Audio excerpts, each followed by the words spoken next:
Okay, we're going to get started now. So welcome to week 4, Thursday meeting. We're going to be going over penetration testing 1. And yeah, I'm Minh and hi, I'm Emma.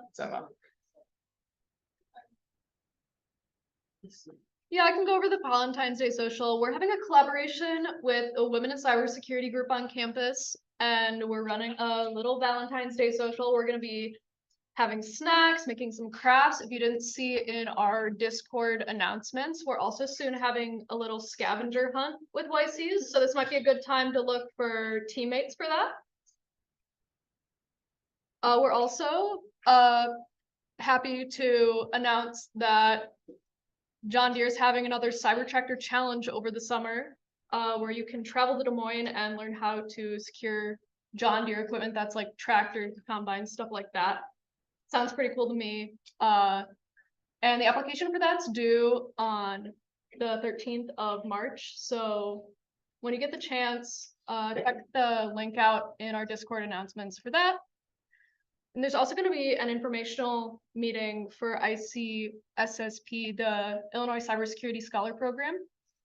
And that is a combination scholarship and government internship opportunity. So if you're interested in learning more about that in the future, like if that sounds interesting to you, look for more details on that.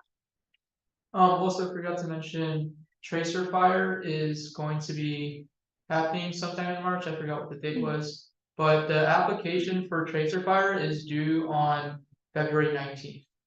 So they extended that from by a few days. Definitely apply. There's only a few spots left. So if you want to play, it's a very fun competition. I personally played last year and it was great to learn about cybersecurity from a more defensive standpoint and forensics analysis. So without further ado, here is your flag for this meeting. I'll give everyone like a minute or two to enter that in.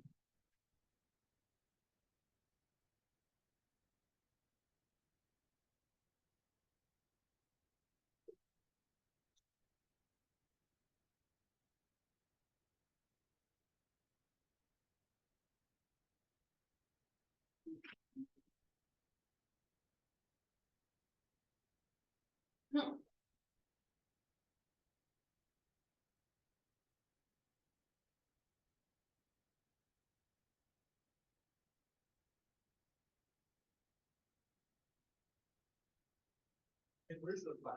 Or like, where's the? Oh, is it not there? No, hold on, give me a sec.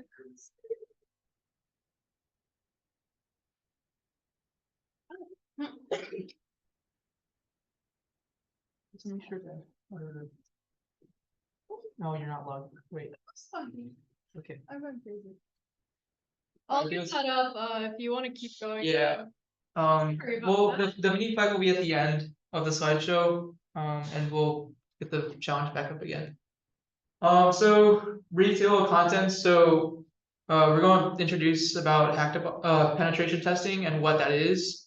And then we're going to go through the 3 steps to pen testing. We'll go through before pen test, during the pen test, and then after the pen test. And then the main technical stuff will be in during the pen test, where we'll talk about the 4-step methodology for penetration testing. And then after that, we will technically conclude the lecture part after the pen test. But after that, we will be helping everyone set up HackTheBox and Kali Linux virtual machines.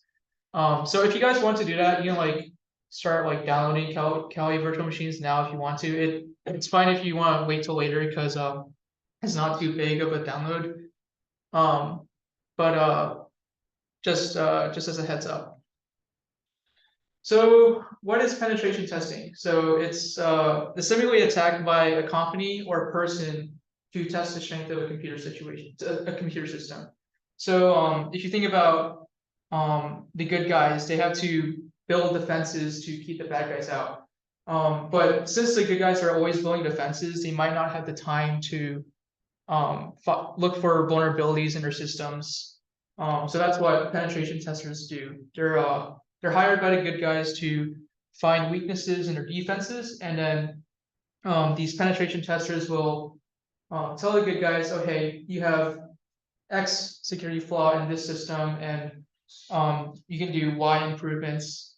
That's a general idea of penetration testing, and it's also called ethical hacking or white hat hacking.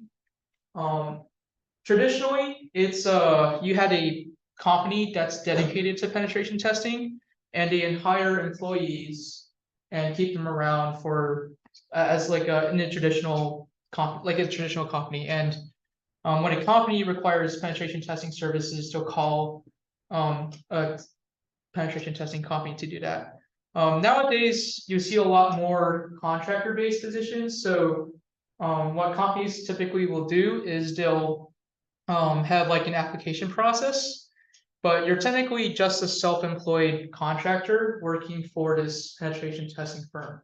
So you're not technically an employee, but you will get matched with their clients essentially to try to break into their systems, and then they'll pay you that way. And that way it's a little bit more flexible. You can in a contractor-based position, you're not necessarily required to meet. You have less. It's not really like a full-time position. You have more time in your hands to do other jobs, and you can kind of pick up penetration testing as you go. So some examples of this is like Synac Red Team. They do that. And so a brief overview of the process. So before the pen test, you have to establish what is allowed and what isn't allowed, because when we're talking about penetration testing, we're talking about attacking real systems which are currently in production. So you don't want to hire somebody who's going to mess with your systems and bring it down and cause problems for your real customers. So before the pen test, you want to meet with the firm. You want to create a scope, which is what is legally what the penetration tester is legal allowed to test. You want to set up legal agreements, and then you'll move on to the actual penetration testing part, which is where you'll practice a 4-step methodology, and then you'll also continuously update your clients with what you're doing and document all your findings. And then after the pen test, you will write a report that contains all the vulnerabilities you found. You'll hold debrief meetings if necessary, and then the client will hopefully implement the patches that they'll fix the things you found. Okay, now I'm gonna go over what before the pen test is like. This is everything you need to set up before you can start actually testing the system. So first, meetings. I know it's boring, but it's really important. You need to discuss what goals you have with the executives that you're working with. You need to talk to them about what services are offered and desired, and this will help you kind of roughly determine your scope. We're going to talk a little bit more about scope in detail later, but that initial discussion is really important. You also want to discuss budgeting. In a perfect world, we could use all the money we wanted and create the perfectly secure system, but companies have a budget. They can't pay you millions. They can't give you millions they can't give you infinite resources. So you need to figure out what your budget is and what you can do with that budget. And that's sort of where expectations fall in. Given the budget, what do you want out of this engagement? What can you provide out of this engagement? This is what this initial meeting's all for. Now, next, we're going to talk about scope. This is the exact list of things that you can do and can't do on their systems. This is really important. It's you can't break the scope. This is really important. Breaking the scope is a very bad idea. You can get sued. You can get arrested. It's not good. There's going to be documents, contracts, a list of devices, IPs, subnets, actions that list what you can and cannot do specifically. They're going to talk about, can you access printers, servers, computers, IoT devices. IPs and subnets, what's allowed, what's not allowed, what's going to get you in trouble, what is okay for you to mess with. And specific actions, they're going to give you what you can connect to on what servers. And if you break that, that is beyond your job. That is not, you can be held liable for that. Now, our friend Min here is going to describe why we've got Pete up on the slide right now. I promise he did not break into an Iowa courthouse. Yeah, so the headline there is just an example of in the real world why you won't want to break scope. So I believe the story for that was some guy decided to like scan an Iowa courthouse's network, found a bunch of vulnerabilities, reported it, but then the court got mad and they sued him. They like pressed charges against him. That's just classic. But Pete here, so for reference, in my freshman year, we played a penetration testing competition called CPTC, and the idea is that the organizers pretend to be like the executives of the company that you are penetration testing, and one of the things they do is they create a fictitious competitor to the company that you're hired by, and the story is we got an email that's essentially said something like, oh, our competitor has apparently hacked our systems, and we need to figure out like what data they took, or if this claim is true, right? And so what Pete decided to do is he found the competitor's website and he ran a little, he did a little bit of Python scripting to like run like do a little bit of directory busting. Like he enumerated like a bunch of files. And what ended up happening was we were in a Discord call, right? And all the organizers joined this Discord call like at once, so you could hear like bing, bing, bing, bing, bing, bing, bing, and then they claimed that they were reached out to by the competitor organization, and they're lawyers and they're going to press charges, and it was all a very scary situation. So we did get penalized for that in the competition, but we did have a professional response. We talked about it and we punished Pete. So that way, and we promised we would never do that again. So very important, do not violate scope. Otherwise, you will have very bad legal problems. In real life, it will not be losing points. Yes, it will be jail. Speaking of legal consequences, you might be asked to sign an NDA, a non-disclosure agreement. That might be if you see something on a system, they might not want you to talk about it. They aren't going to want you to talk about the vulnerabilities you just saw in the system before they have the chance to fix them. So there's a lot of good reasons NDAs exist for that kind of thing. There's going to be a standard contract probably so that you don't get held liable for things that are within scope. You're going to need written permission. If you don't have written permission, do not mess with the system. That is a crime. Even if they said, yeah, mess with our system, no, you need written permission, otherwise they can still charge you. And it's a little bit boring, but it's the only defense you have in case legal action's taken against you. Get things in writing if you're going to do something like this. Okay, so now we're going to go over the methodology that you want to follow during the pen test. So it's a 4-step process, but it's more of a cycle. And the reason why you keep cycling is because as you perform this methodology, you'll gain more information, and then you can use that information to exploit more things. And then you can gain more information from the things you've exploited. And using that information, you can keep going. So this is why it's a cycle. There's 4 steps: reconnaissance, enumeration, exploitation, and post-exploitation. So the first step, reconnaissance, you can think of it as OSINT. This is passively gathering information. So you're using Google, you're using relevant OSINT tools, finding like information about the target. We have all these tools up here. So if you want to reference them later, like they're all up here. You can use scripts like crt.sh to find subdomains of different websites. So like you might be able to find like if there's a company with example.com, you might find using that script a hidden subdomain, which is like development.example.com, and that contains like some testing environments which you might be able to exploit. And an important part of reconnaissance is also identifying what technologies they're using. So version information, software information, that is all very critical in penetration testing, because what you're doing is you're developing exploits against software, and knowing what version software is running is very valuable. And you can also use information from online scanners or previous attacks. So like, have I been pwned? Maybe you can find the password.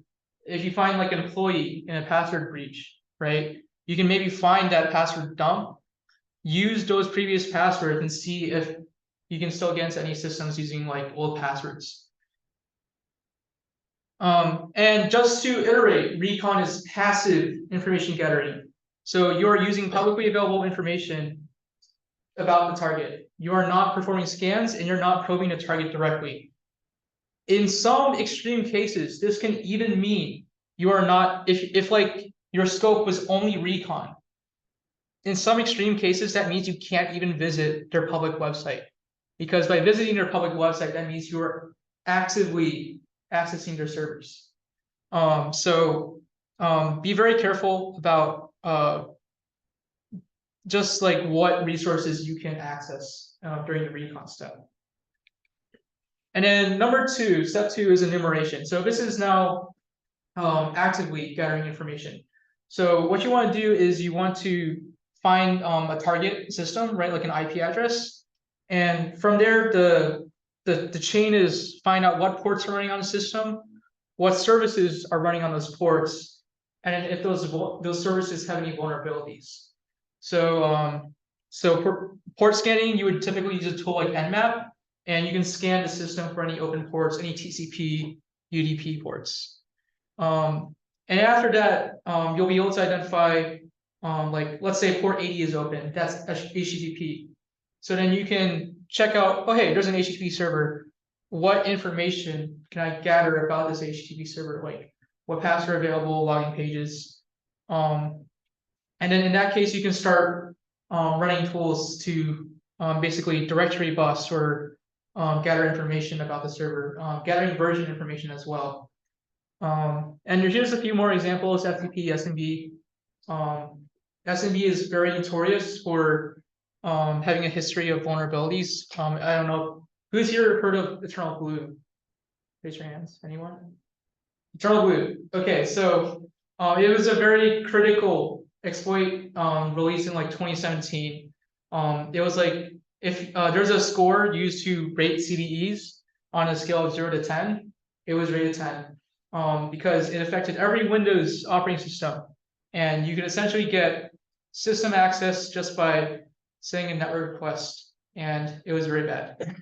So SMB has multiple versions, version 1, 2, and 3. Nowadays, version 3 is okay to use, but you can still gain a lot of information about the host, like OS version and usernames, and also file shares. So again, enumeration is active information gathering as opposed to passive for recon. So you are scanning the target for open ports and services. This could get you in trouble. So here's an example Nmap command.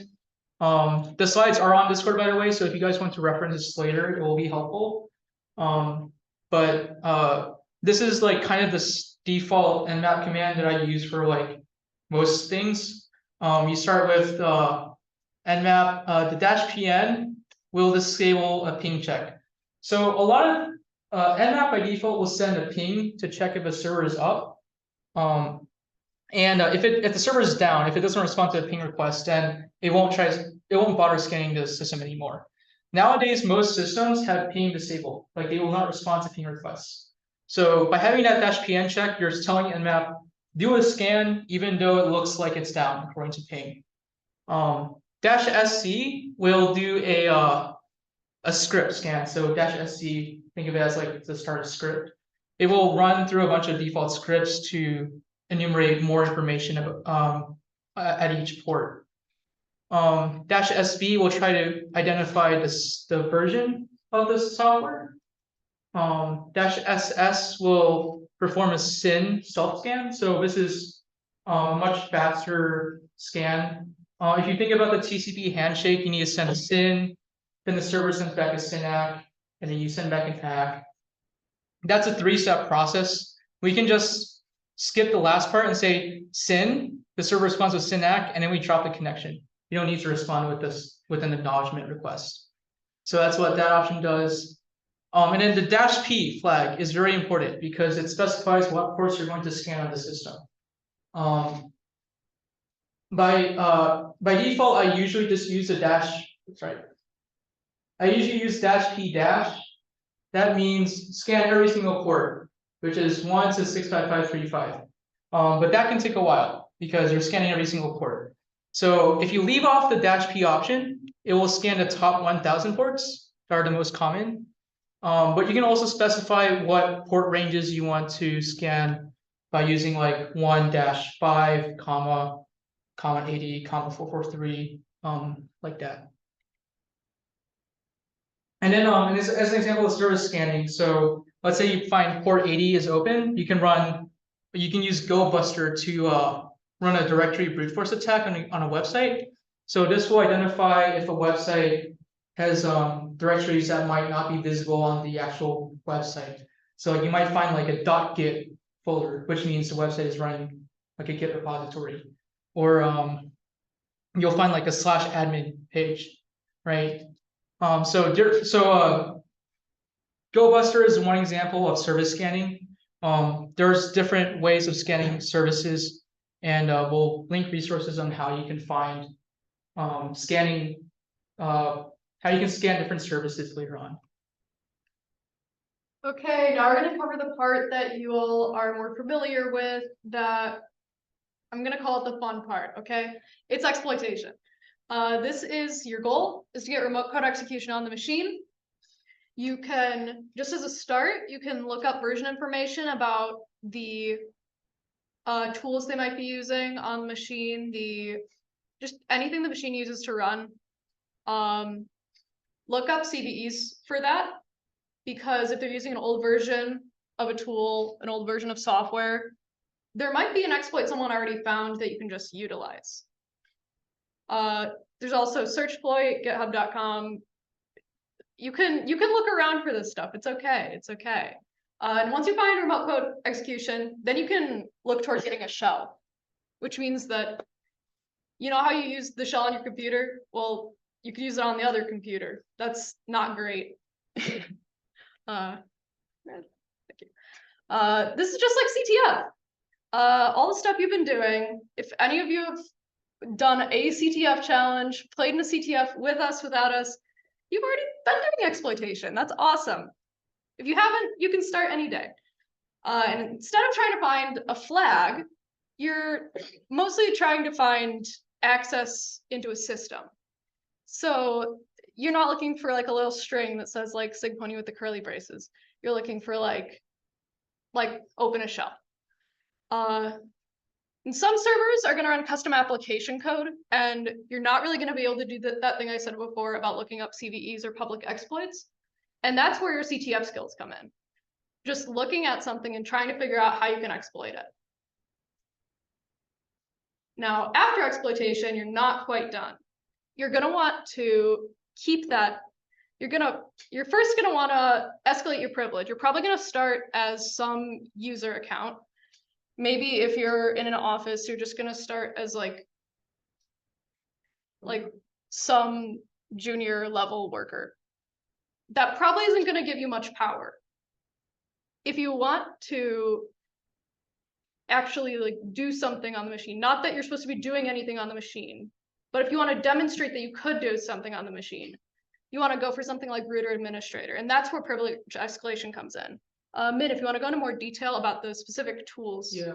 So those 4 tools I have listed there. So the left side is for Linux and the right side is for Windows.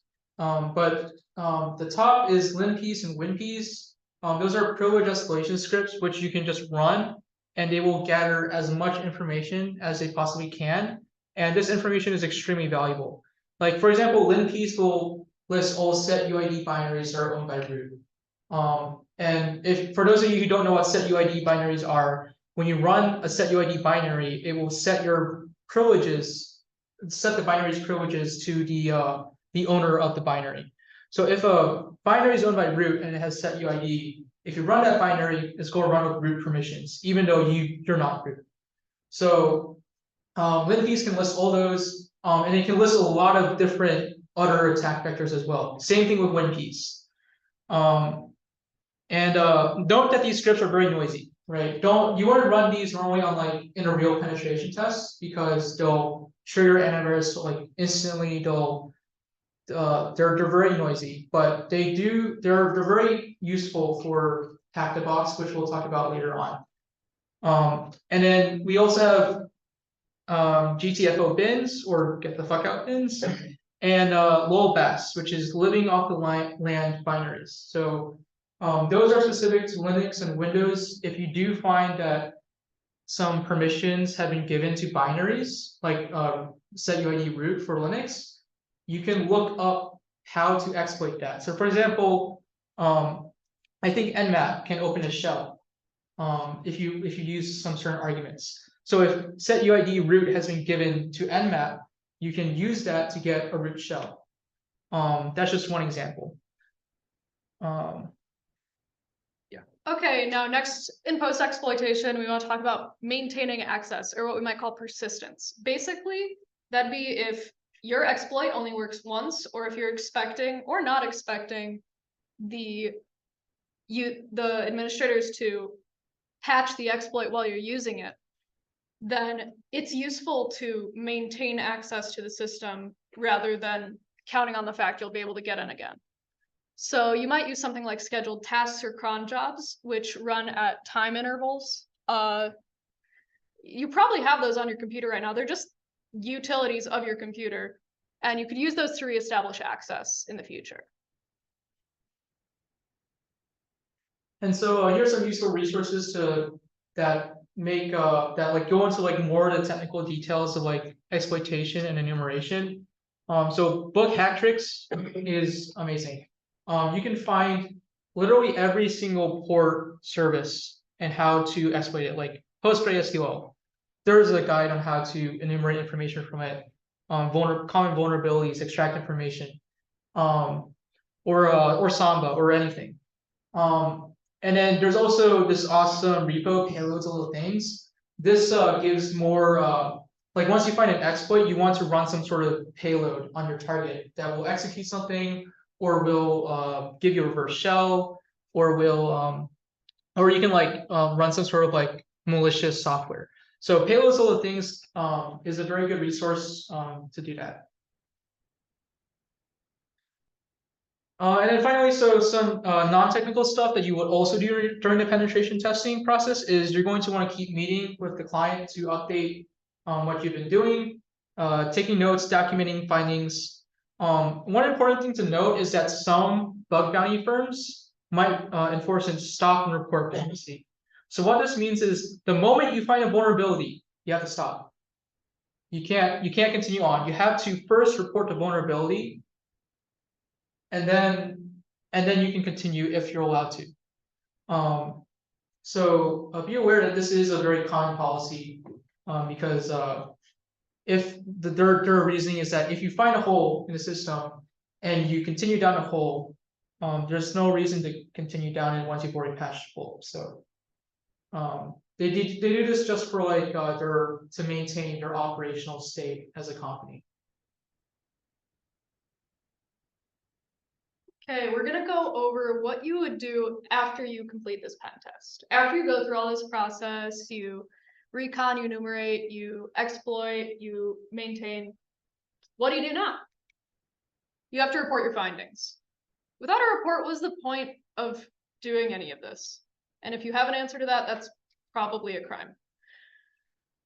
Now, if you're looking at a report format, you're going to want an executive summary of what you suggest based on what you found, an overview of each service that's offered, a summary of each of your findings, and detailed analysis of each of the findings, including what they could do to mitigate what you found, as well as an appendix if necessary.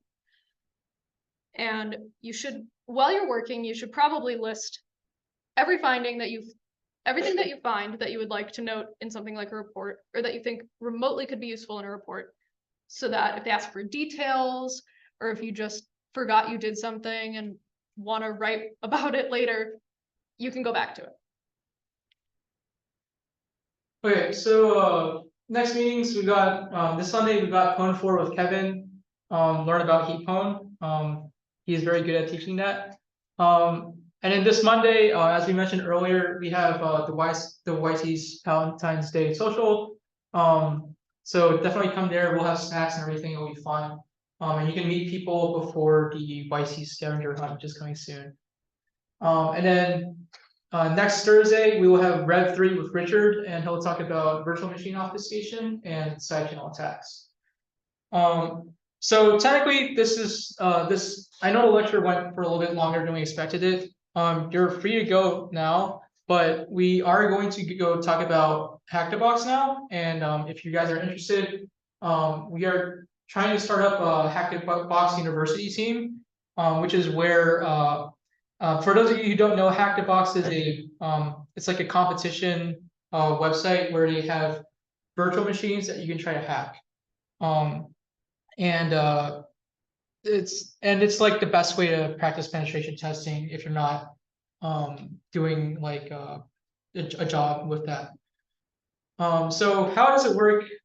So it provides a virtual network that you can connect to. There are machines, which are systems you can exploit, and they'll contain text files which contain flags, so you can submit them for points. And these flags can only be obtained if you end up getting a shell. So as opposed to like if you hack a website and then you like doing a typical CTF web challenge, you would probably usually only get like a flag after you like steal like an admin's cookie or something like that. Usually that's not the case with HackTheBox. When you're doing HackTheBox, your end goal is to get remote code execution, which means a shell. So you need to have like internal access to the system and be able to run commands. And that's why the flag files are usually stored in home directories for Linux and the desktop folders for Windows. So for like user.txt on Linux, it would be in home, the user you're exploiting. The root text would be in /root. And then on Windows, it would be user desktop, or for root.txt, it would be an administrator's desktop. And to connect to the machines, you first need to connect to HackTheBox virtual private network. And only the subnet, which the machines run on, are going to route your traffic through that. So you'll be able to like, it's not like a full coverage VPN where you like, connect to it and then your internet is going through that. It's only routing like the IPs that are used for the HackTheBox network. So if you like go to google.com, it will still show your IP address. It's not like it's not a full tunnel VPN. It's only tunneling it's only basically giving you access to the HackTheBox network. One important note is that you only want to connect to this VPN through your virtual machine. Do not connect with your personal laptop or computer. And the reason is because even though HackTheBox has like defenses, they'll have like network firewalls.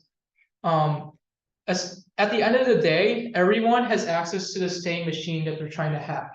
And once they're able to hack that machine, they could pivot from that machine and attack the other hackers trying to hack into the machine.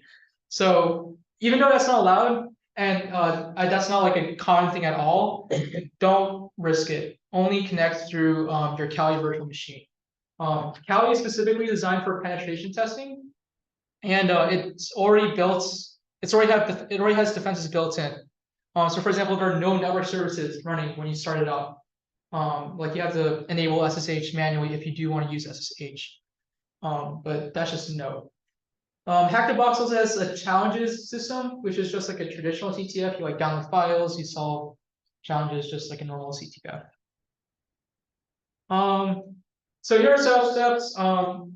So if you guys can go to app.hackthebox.com, there is, I forgot to link to that, but you can create an account, and then once you've done that, you can go to the link there for our university, and then you can request to join the team, and we will accept you. The next step is to set up your Kali Linux virtual machine. So you will need virtual machine software for this. So VMware is usually the go-to. You can also do VirtualBox or QEMU. Kali.org provides all the pre-built VMs for that. For M1 users, you will need to use UTM instead, because that's like the only thing with x86 virtualization. And then you can download the pre-built. You can download the virtual machines or follow the steps for M1 Mac. So I'll just like quickly demonstrate.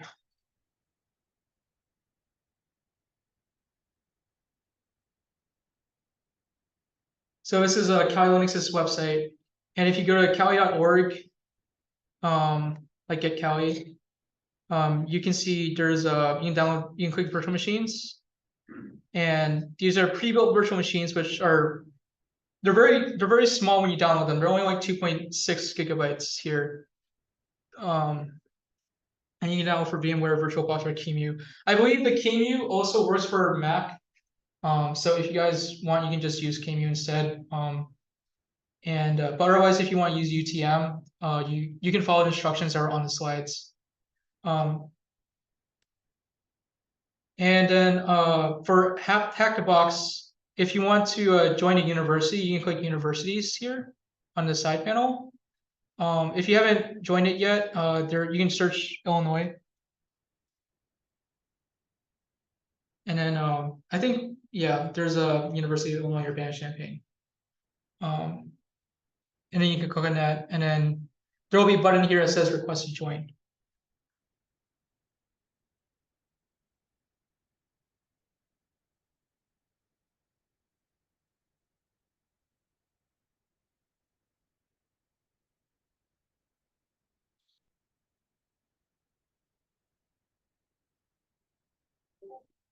Question. Yeah. Is it better to use school email or personal email? You can use whatever email you want. It doesn't really matter. What are your personal preferences? You do not need to use your school email. Do they need to worry about access if they use their school email and want to use it after college? Yeah, well, if you do want to like access HackTheBox afterwards, I believe like the university still lets you access your email afterwards, but or like just they'll forward it to like a personal email. But for that reason, we do recommend like a personal user account. That works well.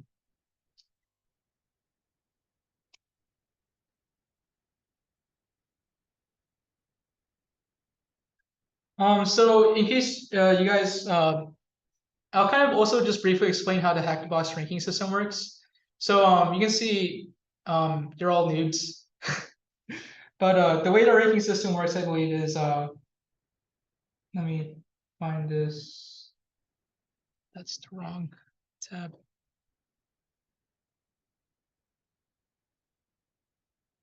I believe there's the if you saw a certain amount or percentage of machines in the current rotation, you will increase your rank, and once you reach your rank, you can keep that rank. So I believe I'll actually just go right now.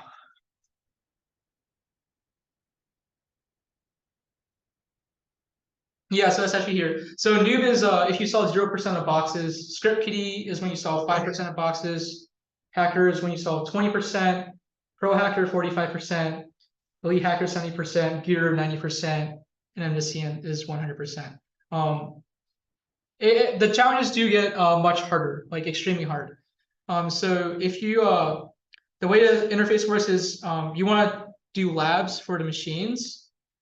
So there's a few different options here. We do recommend you all start with starting point. Starting point is where you have access to some free machines. And they're very, very easy, very guided challenges. So they'll ask you questions like, what does FTP stand for? But it's made, you can mainly use it to learn how the VPN works. So you can connect to the VPN, run scans against the machine to figure out information about it, because they do ask questions about the specific machine you're trying to get into. But so we have in our Pwny CTF, we have challenges to solve each of the first four starting point machines. These do not give us any like progression towards our HackTheBox University ranking. The only machines that do that is the ones that are under labs machines. And these are the machines that are in the current rotation for HackTheBox, and they count for ranking in university and for your personal profile. So one nice thing they do is they give like user rating, so you can see if people thought a particular box was harder or easier, and you can kind of use that. Like Precious looks the most easiest here for all the easy machines, and you can also sort. So I think by default, yeah, you can see there's like insane machines, medium. I believe it's this easy, medium, hard, insane. And the starting point machines have their own special, very easy status. So I will now just demonstrate getting Kali Linux set up for your purposes. Yep, it's over here.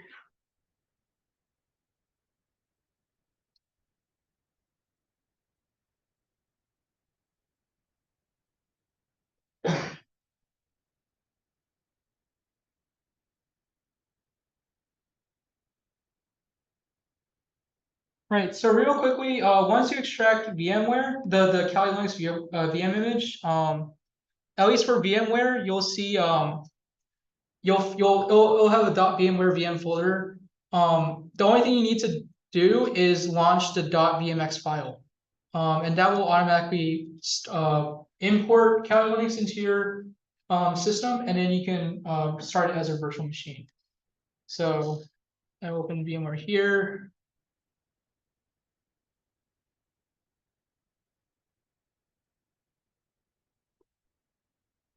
And if you want, you can move VMware to a better place on your file system, so that way you can access more information.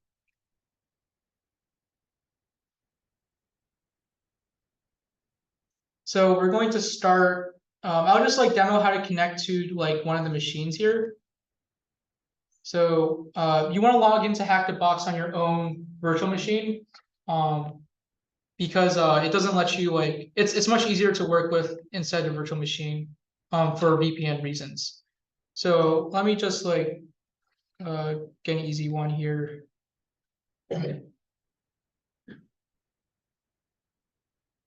I'll click on Precious. And so to start the machine, you would click Join Machine. And be aware, I said this earlier, this machine is shared by multiple users. If you want like your own dedicated machine, you can like pay VIP, but that's not necessary. And right now, the machine, like we're currently active on the machine, but we don't have the VPN set up yet. So we have to first click here for our VPN. Right now, I'm on the starting point VM, which is what most of you should be on. But once you're done with starting point and you're ready to play the machines, you can click Play Machines here, and then you would download the OpenVPN access. So I believe actually I need to stop active. Lead machine, download VPN.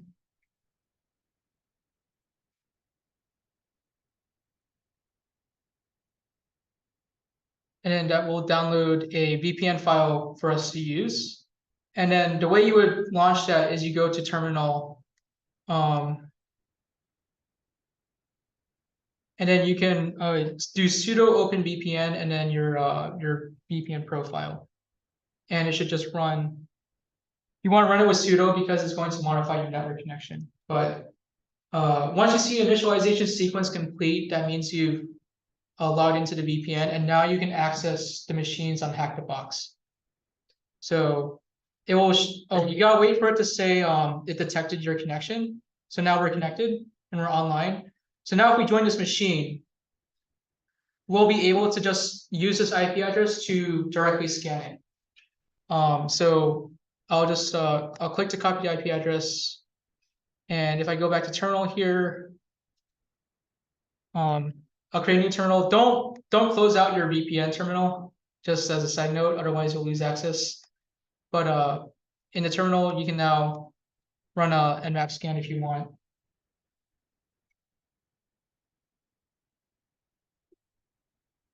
And you replace it with the IP that you were given.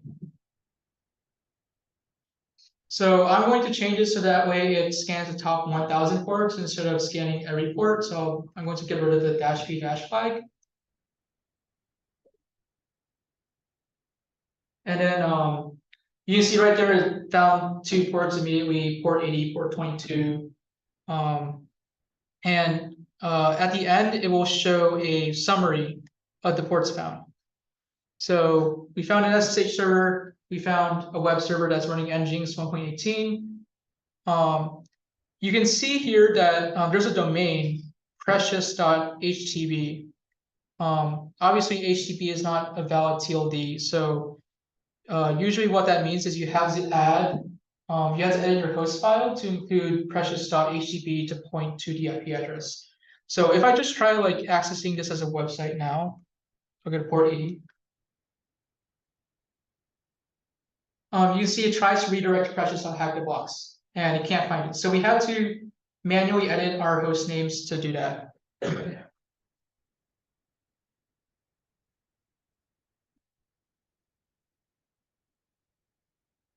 is not Vim.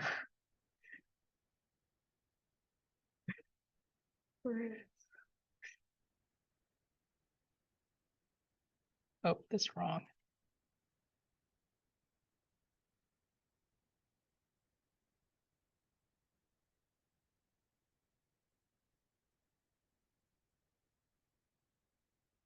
I took off the 9 there.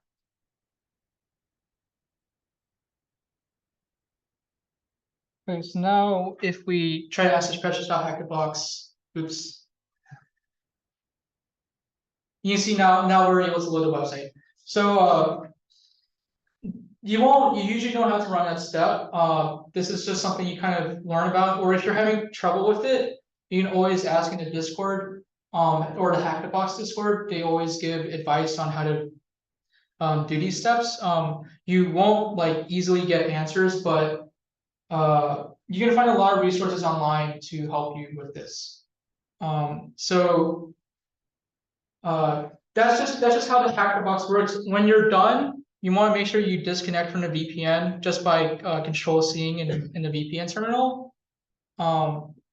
But if you're going to keep solving challenges, you don't need to disconnect from the VPN. You can just stop the machine and start the next machine, and you'll be able to continue. So on PwnyCTF, we really want you guys to play HackTheBox. So we're giving you guys like a lot of incentive. We have, if you complete all 4 starting point challenges on HackTheBox, well, we actually have a flag for each starting point machine. So if you guys want to do this now, or send a screenshot of you completing that to Discord, we'll give you a flag for that. Additionally, if you solve a certain number of machines on the actual HackTheBox labs, we will give you a lot of points for that. So I believe we have, if you solve just one normal lab machine, like the one I have listed here, that would be worth 500 points on PwnyCTF. If you solve more, I think we have like, we'll give you points because we want to start being competitive in HackTheBox. Part of the reason for that is because we want to play in more penetration testing CTFs, which are obviously more in-depth than normal CTFs. You're not just practicing the exploitation step, you have to do all this enumeration and scanning and recon. So we think it'll be very fun. CBTC is in November-ish, in the fall. So if you guys are still around then, we love it if you guys kept up with HackTheBox, and we can definitely do well in that competition. So that's all I have.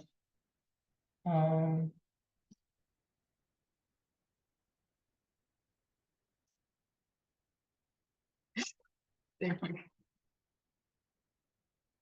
Okay, yeah. So again, slides are in the Discord. And you can solve like the machines now without joining a university yet. We'll accept you all eventually. And remember important tip: do not connect to the VPN directly from your personal machine. Yeah.